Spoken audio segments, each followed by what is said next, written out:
Thank you for joining me today.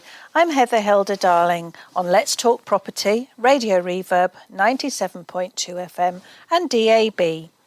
Let's Talk Property is sponsored by Callaway's Estate and Letting Agents. Here we are in month 1 of the new fiscal year. Today, my guest is tax specialist Rachel Pearce. She's going to demystify property taxes for us, well, some of the ones we hear the most about. Together with me is James Duffy. So let's get started. Radio Reverb. I probed into its mysteries. Every clue told me a different story. Radio Reverb. James, how many taxes can you think of off the top of your head? Income tax, capital gains tax, inheritance tax, stamp duty tax, corporation tax. I don't think that's bad for starters, do you, Rachel? That's a really good effort. I think that's hit most of the big ones.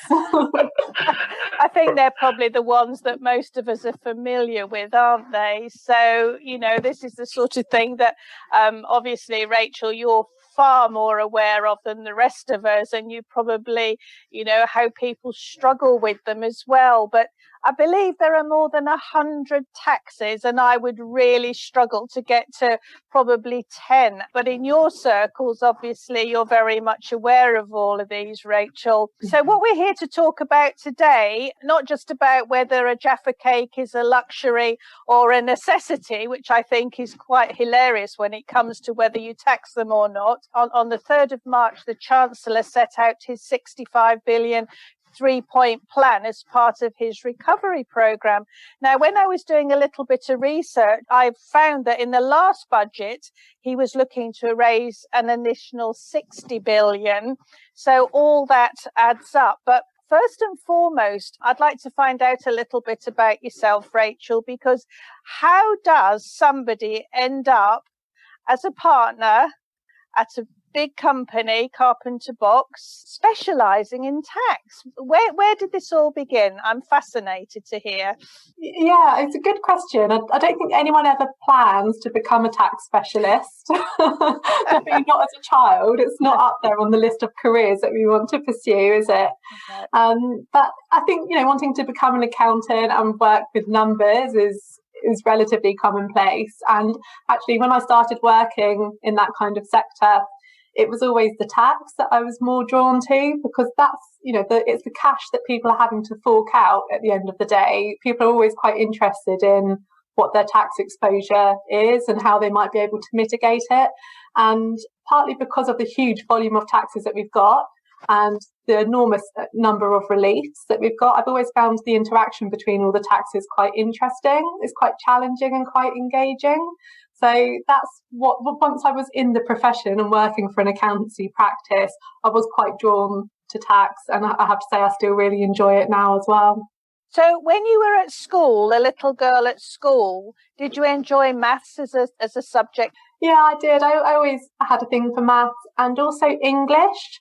And I think for tax, where it's slightly different to a more traditional accounting role, with tax, you have to be able to understand and interpret some of the tax law. So you need quite strong skills there to be able to read. And it's, as you can probably imagine, tax legislation isn't the easiest thing to read and wrap your head around. So I think it was those two skills really that have meant that I've been really well placed so far in my career in tax. Presumably, obviously, you are also client facing. So the English and the communicating to your clients, the whys and the wherefores and the what ifs is particularly important, so that they understand and you can interpret and then put it in layman's terms for them to understand. So an English comprehension and a communication, and also listening. You must get clients who just really don't want to listen to what you have to say. I can think of a few there, but I think it's fascinating. How long did it take you to become an actual specialist in tax? Oh, good question. I think from starting work, I was chartered as a tax advisor within about 5 years, which is actually really quick. So, I was quite lucky. I managed to keep my head down and stay focused and just really dedicate some time to passing those exams. But I have to say, even as a chartered tax advisor, when you're newly qualified, it still feels like the tip of the iceberg. There's still an awful lot to learn from there. So, yeah, it's I definitely feel like today I'm a culmination of my whole career, which is nice. And I suppose it's a bit like us in the lettings industry. Every time the government brings out a new law or a new legislation and new rulings and new penalties, you almost have to start afresh. Would you say that's correct, James?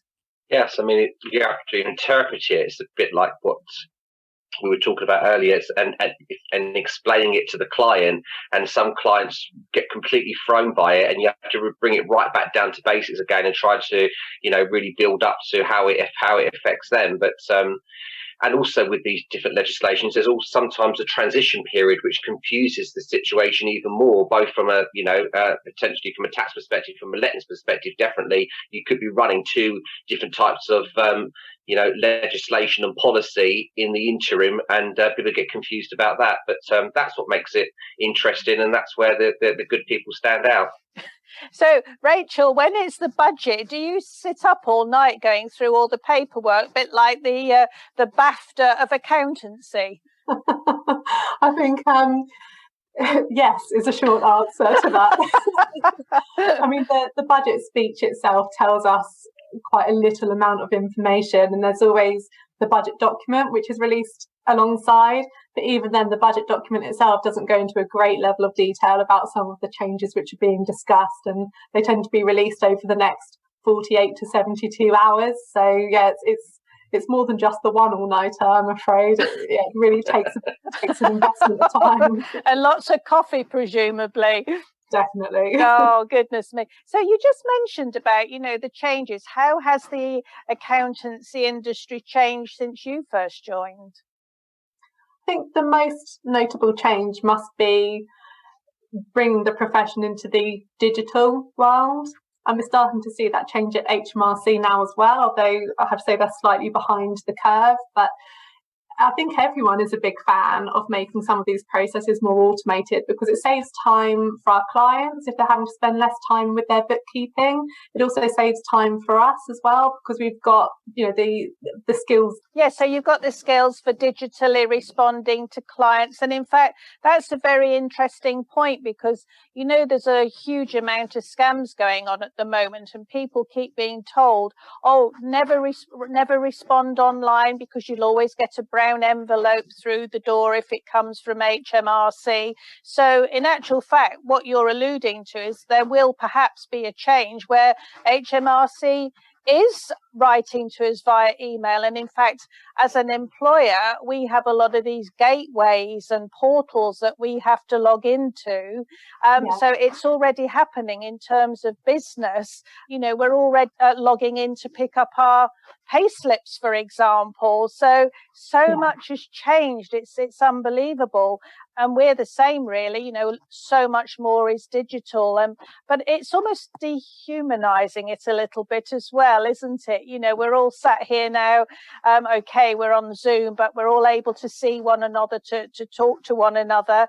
But at some point, when it's all purely email, you think, well, we might lose the plot a little bit. Just elaborating on there, Heather, where Rachel was saying, about the digital world, I think from a landlord's perspective, and also other people in business, where they want to have facility to record their expenses and all of their track all their receipts as they go along, so that they can spend more time working, on their business as to worrying about the bookkeeping side of it. So I do think that there's lots of different packages now that different accountants use, or different landlords use, to actually track it as they go along. And I think that is a big benefit. And it's just making sure that sort of coincides with what the accountant needs at the end of the year, so you're not having to go back over all the old figures again. But I think that's definitely a positive move, because people want to spend more time, improving their business as opposed to worrying about their admin. And not everyone enjoys tracking that type of stuff. So that is definitely a positive. I agree. I suppose some people still deliver their accounts in shoe boxes, do they, Rachel? They do, but that will have to change soon, because HMRC will start forcing people's hand there with the introduction of making tax digital, which is referred to as MTD, but MTD will be introduced quite shortly for landlords, and it will involve having to keep some of these records electronically. It will also involve some quarterly reporting to HMRC, and it's not supposed to be a laborious process each quarter, because if the electronic records are all there, it should be a fairly simple process to be able to submit the quarterly submission to HMRC. But there will definitely be a shift where people can no longer keep their records in shoeboxes anymore. What actually makes you get up and go to work every morning, Rachel? Is it this, I can't wait to get my numbers sorted, I can't wait to, see what's coming next, I can't wait to help a client? What makes you get up and go feeling in the morning? It's definitely the people that I work with, and it's not just my colleagues, and I get a lot of joy from helping to develop the team and bringing people on, but it's also about working with clients and just being able to go and talk to people really and feel like I'm adding value to clients' businesses and investments. We're just at the beginning of the new tax year, aren't we? So you've got another whole year ahead of you now in terms of the dates that need to be adhered to, etc., making sure that clients provide all their submissions at the right time. And presumably as well, there are still questions outstanding from the January tax returns as well. How much of your work is involved in catch up, if you like, from queries that have arisen from their tax returns? The tax season is always a busy one, especially in January, trying to just deal with all of those filings. And it's always a really nice touch point when we're preparing someone's tax return to be able to talk proactively to clients about things and opportunities that they might be interested in exploring and ways that they can help make it more tax efficient. And then, of course, shortly after 31st of January, we've got 5th April, and we've only got a fairly short window of time really to put things in place for people if they want to do some tax planning for the year, things like tax advantaged investments and pension contributions. So it's really busy really from Christmas right up until 5th of April. And then the rest of the year, it's about responding to the budget and helping clients with transactions. If someone wants to buy or sell a business or a property, if someone wants to restructure things, perhaps restructuring around the family or just restructuring to make things more tax efficient. There's never any shortage of those kind of things happening that need our support. Do you find that all those planning instances apply to particular people, particular maybe age ranges even? So people who are coming up to retirement might be looking at the tax planning for selling their businesses or handing them over. People who perhaps are taking over businesses from their parents or thinking of buying into them. Is there a profile, if you like, of somebody who you think would be looking at that tax planning? I think it often seems to be driven by people's life events. So it can be as early as someone coming out of university and just starting up in life, and they need a bit of advice about how to start things off tax efficiently and get things up on the right foot, and they need someone to talk to about what their plans are. Likewise, it's often linked to people then wanting to buy their own home and looking to make investments when they're in hopefully quite well paid jobs already at work. Then again, they should be looking for advice. When people then get married and start families, that's another good one. Right the way through to when someone starts thinking about retirement and starts thinking about handing assets down the family. The introduction of grandchildren to a family always prompts some questions from a grandparent as well about how they can help provide for grandchildren and start thinking about those younger generations. So it's always throughout the whole life cycle. There are plenty of times when people want to talk to us about making things more tax efficient. I think that's great to hear, because I have to say I never thought about tax for a long time. You pay what you have to do in your income tax, and you pay anything else that you have to pay, but actually as a sort of a lifetime skill, it's not something that I've actually ever thought about. James, is it something that you take more seriously? Not that I don't take it seriously, but I'm just saying, maybe I should have taken it more seriously. I think I was about 33 when we had our first, we were sat down in a room with a tax consultant and said, right, now you're going to be, retiring in your 60s. You really ought to start thinking about this now. And it just seems so far off. But actually, if we started planning much, much earlier, we probably would have made a few changes along the way. So, James, is it something that perhaps is more current with your generation or not? The honest answer is, I think, from my perspective, I think that I don't think you're taught enough about it at school, and the importance of actually looking at this area, not just as a process about just submitting your tax forms and just making sure you're paying the right tax. You know, for a long time in my early years, I really didn't really have a good relationship with an accountant that you could have this dialogue with, you know, and all the things that Rachel just talked about there.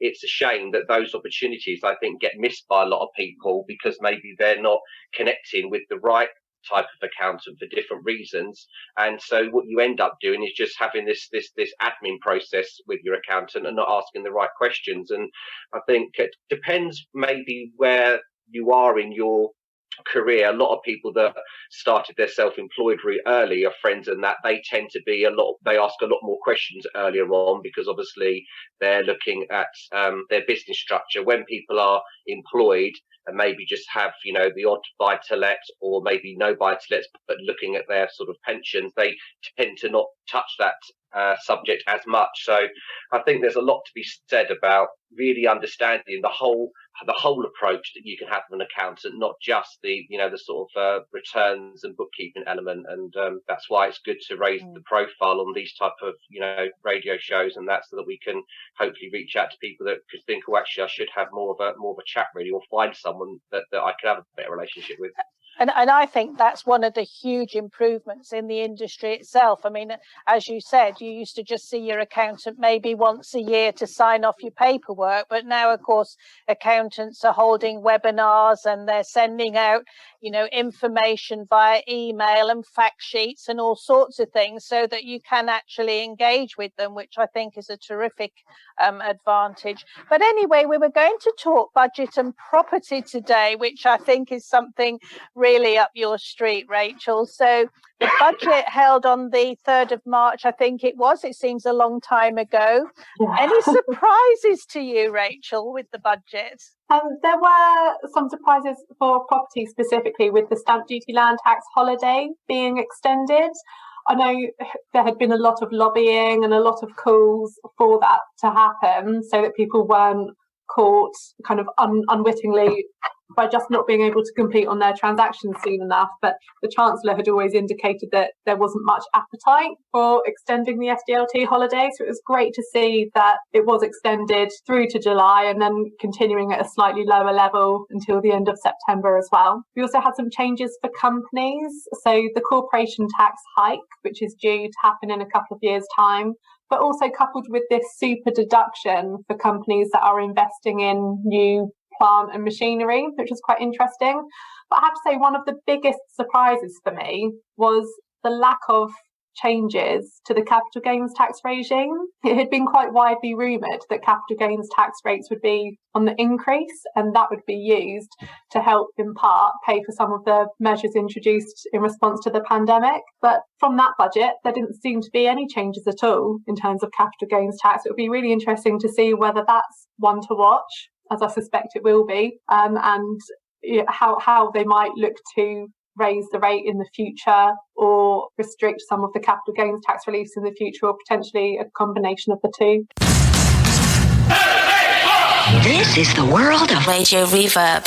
Okay, so they're all terms that we're familiar with, aren't they, James? Stamp duty, land tax, capital gains tax. Let's first look at capital gains tax. So if I can think of a case study maybe, Rachel. So supposing a landlord bought a property in the 1990s, say for 50,000, and the property's now worth 250,000. What is the likely tax payment, and are there any circumstances that would reduce that payment? How would you go about it from an accountancy perspective? So the capital gain using those numbers would be the £200,000.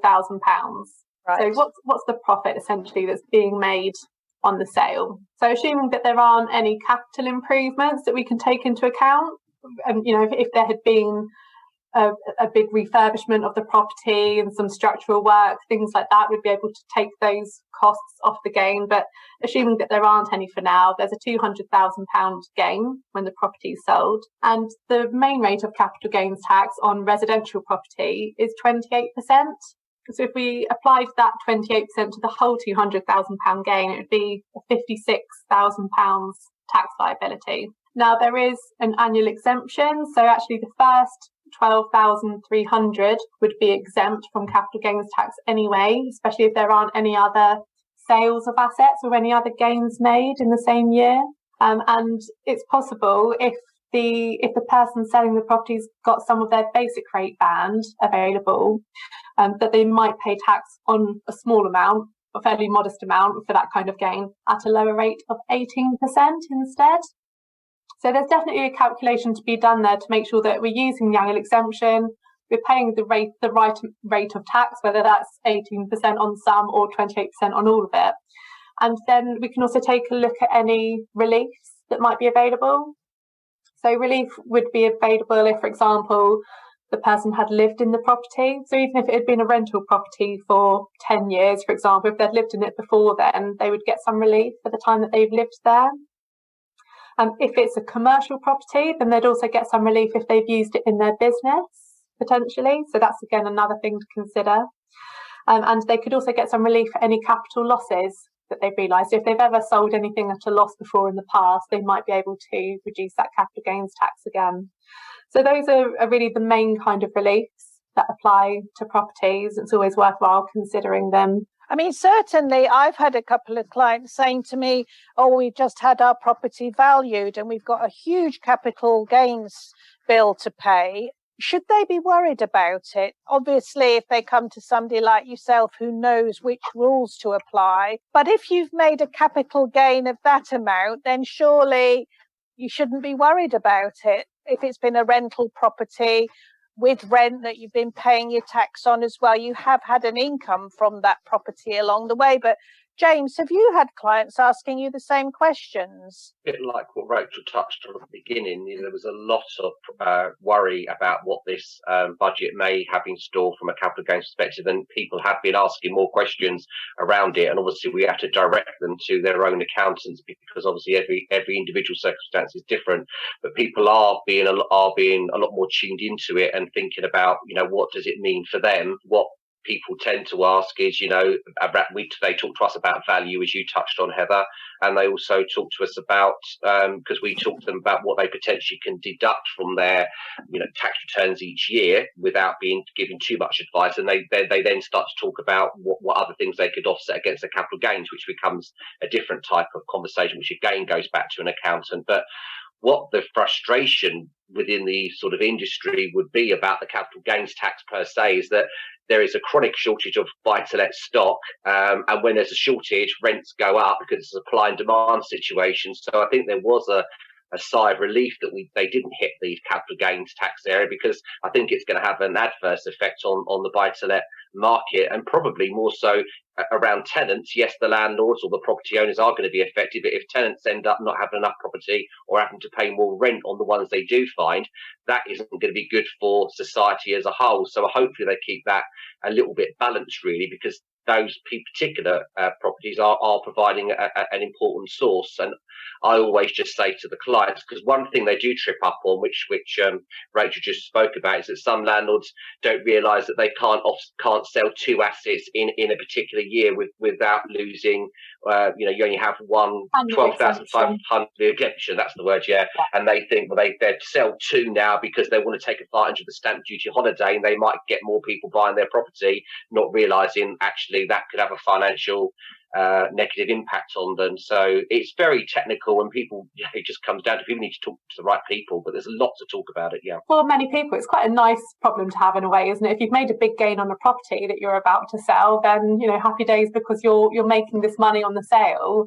It's just making sure that there is enough provision there to pay the tax. Of course, if someone's refinanced a property quite consistently, and they've carried on mortgaging the property as much as possible as the value's increased, then they might find that actually when they sell the property and they bank those sale proceeds and then they pay off their mortgage, if it was a large mortgage and they've got a large capital gain where they've owned it for so many years, they need to make sure that they've still got enough capital gains tax left, and hopefully some money to spare from that, so that they can, use that money for themselves. Because that's quite an interesting point, Rachel, was picked up. Without getting too technical, it would be from the original price they purchased it at many moons ago to the actual eventual sale price. So even though they've remortgaged as they've gone along, a lot of people, I think it's the difference between, what maybe their debt is at the end and sale price, not what the original purchase price was. And that's what, as you say, people need to be very careful they have enough to pay that. Yeah, it's a very, very common misconception that people are looking at the amount of cash they realise on the sale after they've paid off their mortgage, but that's not the case at all. It does look back at the original price. And I suppose, again, this is where, planning for your pension, not just relying on property to provide you with the pension at it. You need to take a holistic view and say, well, we're going to have several little nest eggs so that at the end of the day, we've got some income from different places, because if anything goes wrong with one of them, at least you've got something else to fall back on. Obviously, we're not allowed to give advice on all this capital gains. That people need to speak to their own accountant who know and understand their financial position. But is there any chance that capital gains tax will be simplified or could be simplified? I mean, it really is. It's like a whole new area, isn't it? Yeah, I think the capital gains tax legislation is already so extensive, and I have to say, unfortunately, I can't see any sign of it being simplified anytime soon. Right. If they do increase the rates, it's possible we might go back to a system that was in place before 2008, where the capital gains tax rates were aligned with the income tax rate. So actually the top rate of capital gains tax back then was 40%, but there were some reliefs available such that the longer you owned an asset for, the lower the rate of tax was. So if they were to increase the rate of capital gains tax again and go back to a similar model, actually it would get more complicated if they also introduce the same kind of reliefs to help reduce that tax for people that have owned assets for a long time. So it will be really interesting to see how they might change it in the future, but I'm not holding my breath for simplification, unfortunately. No, so what you've just said is what's going through my head, that tax and simplicity they're not good bedfellows, are they? No, they're not, sadly. No, okay. So moving on to the next tax that I think a lot of us are familiar with, stamp duty or stamp duty land tax, now that we know it by simplified to SDLT, isn't it? So, Rachel, can you give us a brief example or a brief understanding of what SDLT is? Okay, so SDLT is payable on land and property transactions. And the key word to note there is that it's on transactions. It's not just purchases. It's always payable by the person who's acquiring the land or property, but it doesn't always have to be an outright purchase from someone else from the open market. So one example of this is, for example, if a company acquires some land or property from one of its shareholders, then the company can end up paying stamp duty land tax even if the company hasn't actually paid anything for it. So that's generally what it's all about. And stamp duty land tax in its current form has been around since about 2003. It did used to be around before then, but it looked quite different previously. And what we found since 2003 is that, unfortunately, this tax has just got more and more complex. And there are now a lot of various reliefs and other provisions for SDLT. The 3% surcharge has been in for a few years now.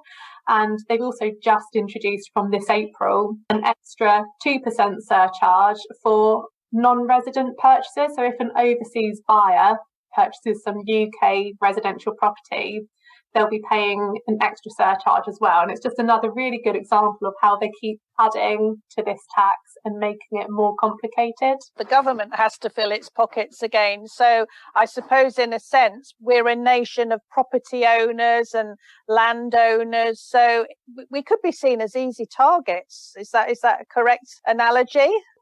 Well, it seems to be that, the Treasury went on a drive 4 or 5 years ago to try and tax property investors a bit more. And they've been quite successful, I would say, in doing that with the various changes that they've introduced.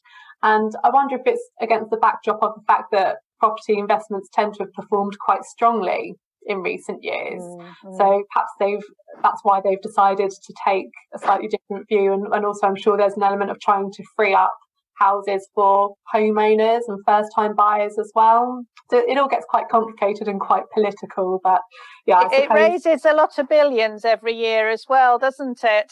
I think it's something getting on towards 12 billion a year in stamp duty. Yeah, that was the number for the tax year before the one that's just finished, and we'll have to wait and see what the haul was for the 2021 tax year as well. But it does raise a lot of money now. It's still a relatively modest amount in context of all the taxes that this country raises, but it's still a decent chunk nonetheless. James, we noticed that with the stamp duty holiday, house prices still rose. Do you have any comment on that? Well, yes, it did. I mean, it was also in conjunction with quite a lot of pent-up demand because of the dreaded pandemic and people having to maybe hold fire for a certain period of time. And then when they could start going out viewing property, you had almost a double whammy of the stamp duty incentive relief stroke people wanting to actually find a different type of property to live in because of the circumstances they'd found themselves in during lockdown, and people that had the ability to then move on and have the security of a job to move on were then looking for different types of properties in different areas with outside space. So that we had a lot of people then chasing, again, quite limited stock, because we do have a supply and demand situation in the sales market as well as the rental market. So the ones that were on the market or wanted to come to the market, there was lots of people chasing them. There was a lot of pressure on the system to not only get the transactions through, but to obviously try to keep the sales together, because there was big issues with the mortgage processing as well. So there's definitely been increases, and some of the increases actually have been in regionally, not in the areas where they traditionally are increasing. They've definitely gone out of the southeast, the increases, although the southeast has still benefited from this. There's been more increases in other bigger cities up and down the country. So it could be a bit of a shift to how people are, where people want to live in the future, because there's all this ability to work from home and have a bit more fluidity and home and work-life balance. Obviously, our audience will include homeowners, it'll include landlords, possibly investors, tenants. Rachel, how does the stamp duty land tax affect those various groups in different ways? Or have you got any perhaps case studies where you could explain what's happened to one particular group, just again as a little bit of a word of warning, or even just a heads up to, look, this is what you should be thinking about before you actually go and purchase this property, or before you do whatever it is, X, Y, or Z? Yeah, so the stamp duty holiday is there for absolutely everybody. So anyone purchasing residential property can take advantage of the more generous thresholds at the moment. That applies to homeowners looking to move home or get on the property ladder for the first time. It also applies to landlords and investors as well, and even property developers can take advantage of this holiday. So I think, the key message for everyone is that if you can take advantage of the stamp duty holiday, you will definitely be quids in, and it will be worthwhile doing that if you've got the property purchase on your radar already. And the 3% surcharge is an interesting one. So it tends to affect most people buying residential property, apart from those who are buying their first home or replacing a main residence. And even then, it can catch the odd investor who, if, for example, they might already own a buy-to-let, but they don't own their own home, when they do go to purchase their first home, if they've already got a buy-to-let elsewhere, they will actually be caught by the 3% surcharge when they buy their first home. So it's quite a common misconception that people don't pay the 3% surcharge when they buy a property to live in. Often it works out that way because someone might be a first-time buyer and they might not own any other property, or someone might be selling their last main residence in order to help buy the new one. So those people wouldn't, but the 3% surcharge, it does catch an awful lot of people. I guess I would always recommend that when people are buying land and property, they have a good chat with their solicitor who will be helping with their conveyancing. And I think all too often it's very tempting for people just to fill in a stamp duty land tax questionnaire and send it back to the solicitor without wanting to engage in a conversation. But actually speaking to your solicitor, making sure that they understand the transaction and that they're very comfortable with the stamp duty land tax position is really key, because so often issues aren't identified until quite late in the conveyancing process, when a solicitor might then suggest that actually maybe the 3% surcharge is payable, or maybe a relief applies. And one relief I'll speak about briefly is multiple dwellings relief. And that applies to people who are buying more than one residential property at a time. So it could apply to an investor who's purchasing maybe 2 flats from a block of flats, something like that. And it's quite a valuable relief that can significantly reduce their stamp duty land tax. And the other instance when we see a lot of people who can claim multiple dwellings relief and sometimes don't, if their solicitors don't know about it, is when they're buying a new home to live in and it has an annex. So if you have a granny annex attached to the house that you want to buy, then you can be treated sometimes as buying 2 dwellings for stamp duty land tax purposes. And again, you can get the opportunity to have this relief, which can be really, really valuable. So I do always recommend not just filling in the questionnaire and returning it to the conveyancer that's helping with the purchase, but also having a conversation with them, just to try and make sure that the transaction is well understood and that everyone's comfortable. And most solicitors will be able to refer people on to tax specialists when the stamp duty land tax gets a bit more complicated.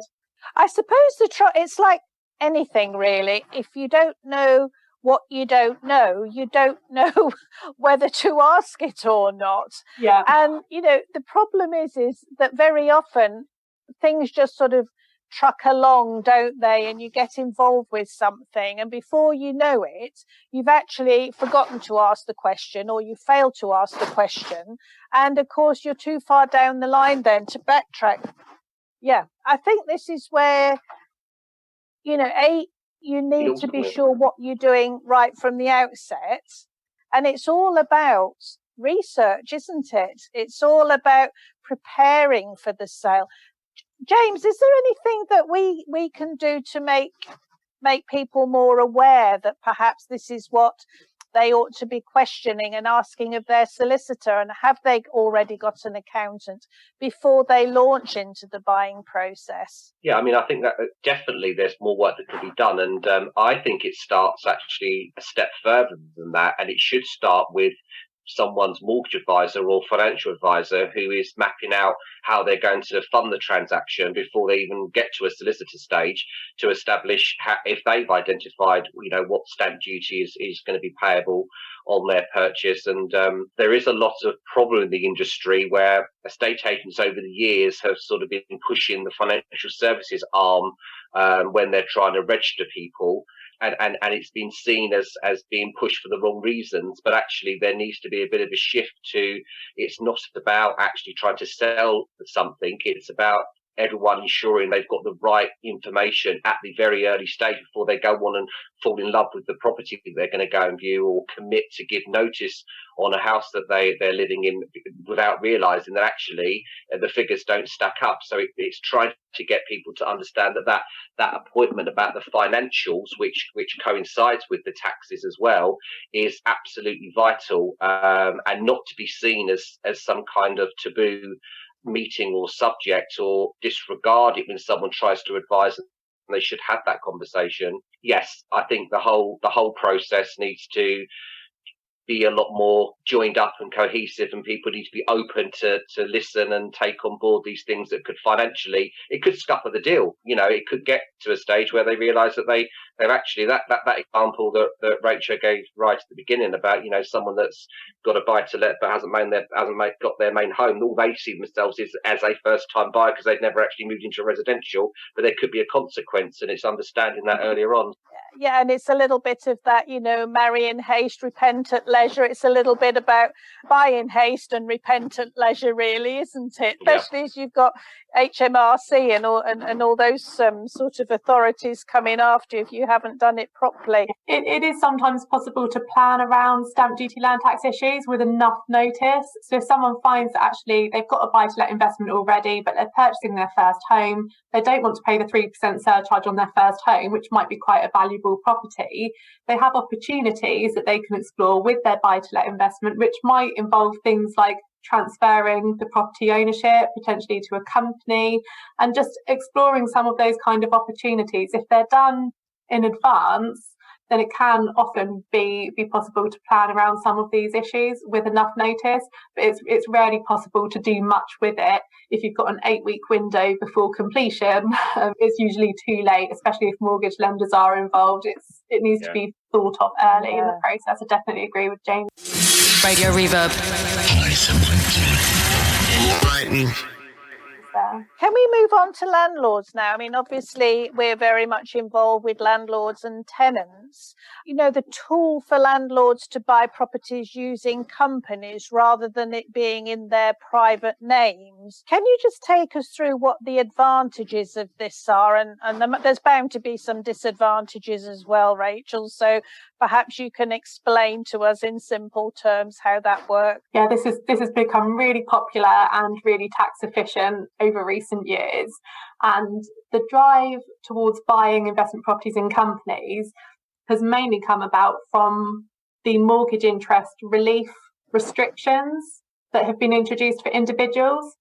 So whereas an individual who pays higher rate tax can't get full relief for their mortgage interest on buy-to-lets anymore, a company can. And not only can a company get full relief for its mortgage interest, it also pays corporation tax on its profits, which is currently only 19%, potentially increasing to 25% from a couple of years' time. But that's still a lot cheaper than the higher rates of income tax of 40%. So as with most buy-to-let investments, people use the majority of their rental income to pay off their mortgage and service their mortgage debt each month. And where they're making capital repayments as well as interest payments, it's much more tax efficient to use the rental profits that have been taxed at the lower corporate rate to do that than it is to use profits which have been taxed at the higher rates that an individual pays. So that's really the main driver. It's all about tax efficiency year on year on the rental income. Now, there are a few things to watch out for. So a company will have to secure a mortgage if the company is going to be the purchaser. And it used to be years ago that the mortgage interest rates for companies were much higher than that for an individual. But the gap definitely seems to have narrowed to the point where now there's very little difference in it. And especially by the time you take into account the tax relief, many people are actually better off owning their properties through companies rather than as individuals. So it's not as difficult as it used to be anymore to secure corporate mortgages. But I should just mention, I'm not a mortgage advisor by any stretch of the imagination, but it's the experience that my clients are having over and over again. So yeah, it's all about tax efficiency, and also owning property portfolios in companies. It can open the door to slightly more opportunities for inheritance tax planning and succession planning and flexibility between families. So it's another good benefit of owning properties in companies. Is there a minimum number of properties that you can hold in a company? Is it one, or does it have to be more than one? It can be one. I wouldn't usually advise that a client sets up a company just for one investment property, but having said that, everyone's circumstances are different, and I really believe in tailor-made advice. There's never any one-size-fits-all answer. But for just one property, someone would need to do the math to make sure that the tax saving is going to be more than the accounting fees which are paid. Yes. Because, companies, they need to publish accounts at Companies House.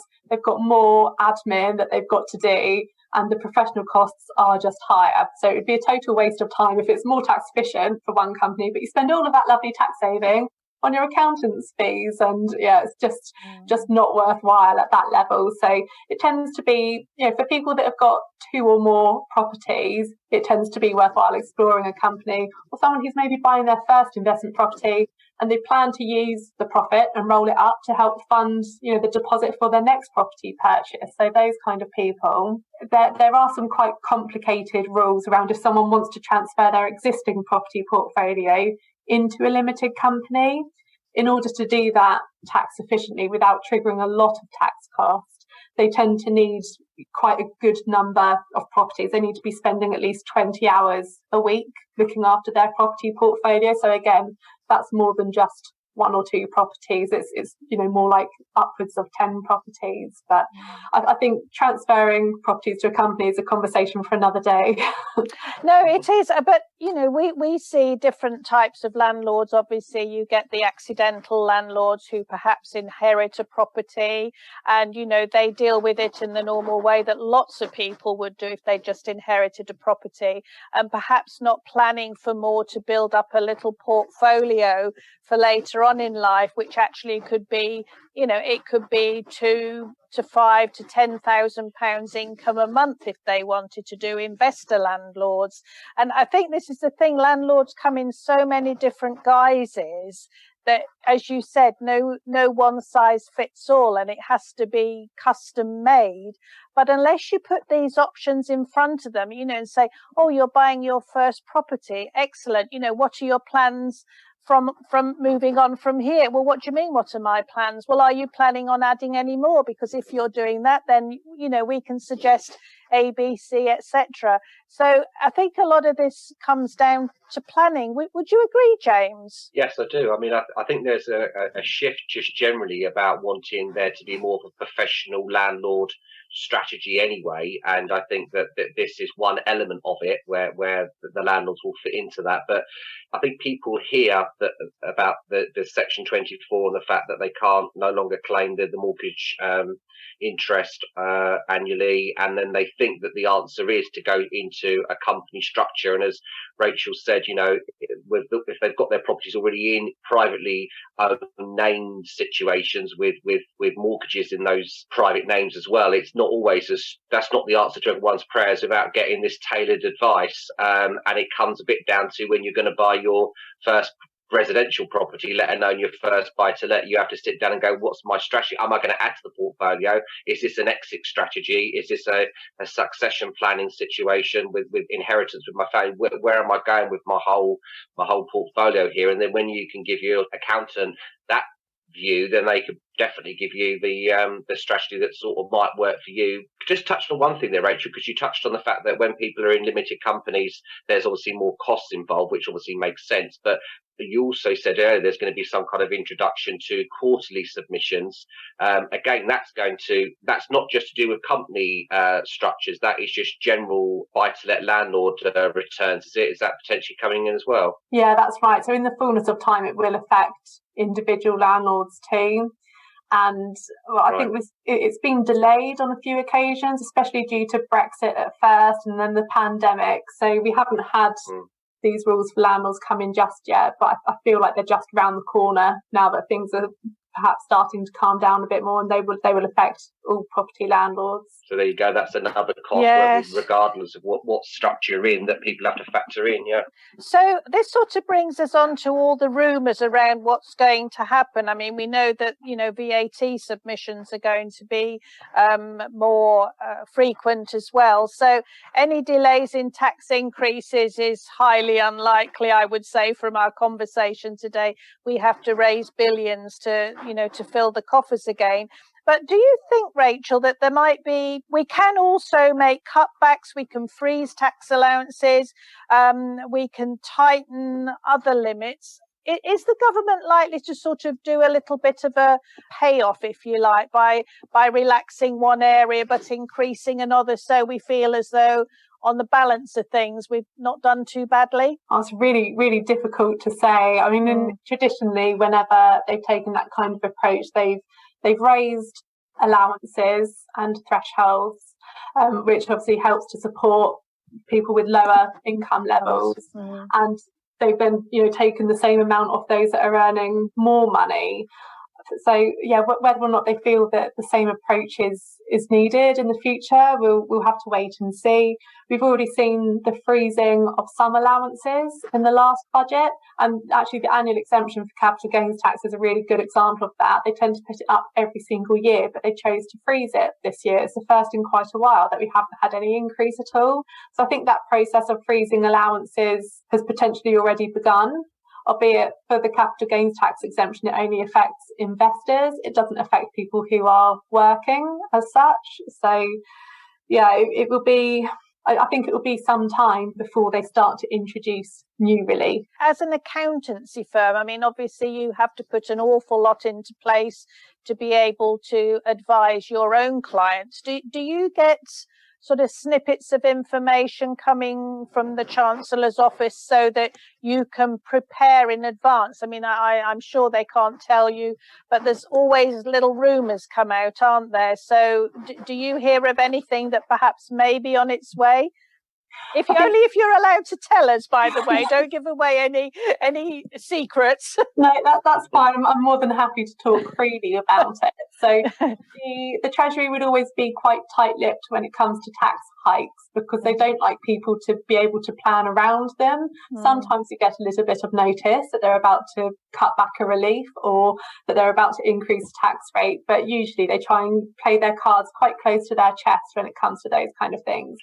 But the Treasury is really good at working with tax professionals and accountants and other professionals in the industry as well when they are consulting on changes to tax policies that they want to make. So the Treasury will regularly put out things called consultation documents. And in a consultation document, it gives the outline and the objective of what they're trying to achieve and some ideas about how they think they might achieve that. And then they tend to ask some questions and collect a lot of responses across the profession. So it gives us an opportunity to input into new tax policy and to highlight difficulties and challenges and things like that. And I would say that quite often those comments and responses are taken into account and they are reflected in the tax policies when they come out. So although we don't always know what's going to happen before it happens, we are quite often aware of changes that the Treasury wants to make. And because they've asked us the question, we sometimes know how they plan on making those changes. And we can get a bit of insight that way, but of course there's a lot of value to the Treasury as well in collecting the opinion of other tax professionals to help make sure that they get the tax policy right. Yes, I suppose the same happens with us, don't we, James? We get regular surveys from our trade body as well, but you do wonder sometimes whether it falls on deaf ears or not, because sometimes new legislation is brought in and you thought, well, there's so many of us don't agree with that, how could it possibly have been brought in? But I think a consultative approach is the best way, because at least you feel as though you've been, we can't agree with everything, but at least you feel that you've been able to put your opinion forward, and if you don't respond to these things, well, then it's just too bad, really, isn't it?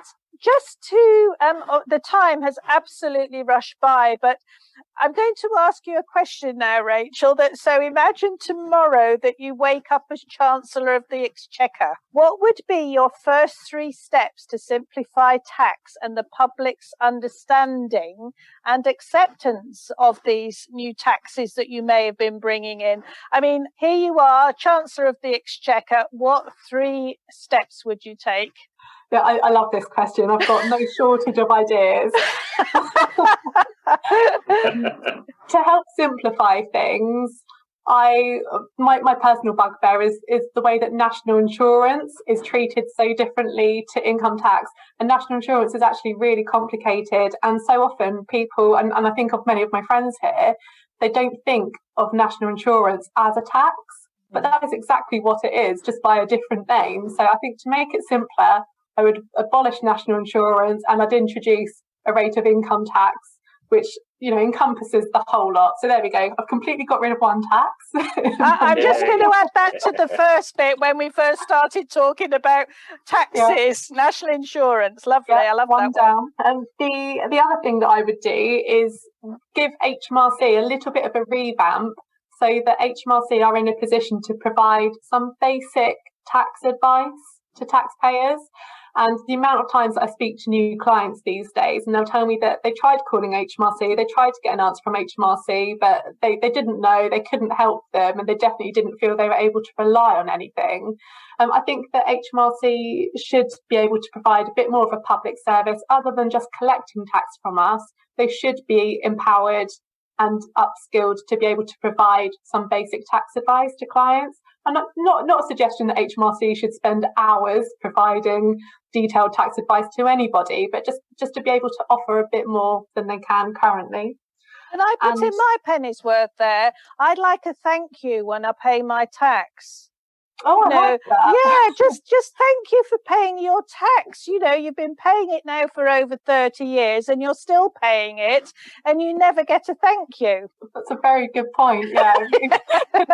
Yeah, here's your bill. Pay it or else. Yes, thank you. Okay, and your third one, Rachel?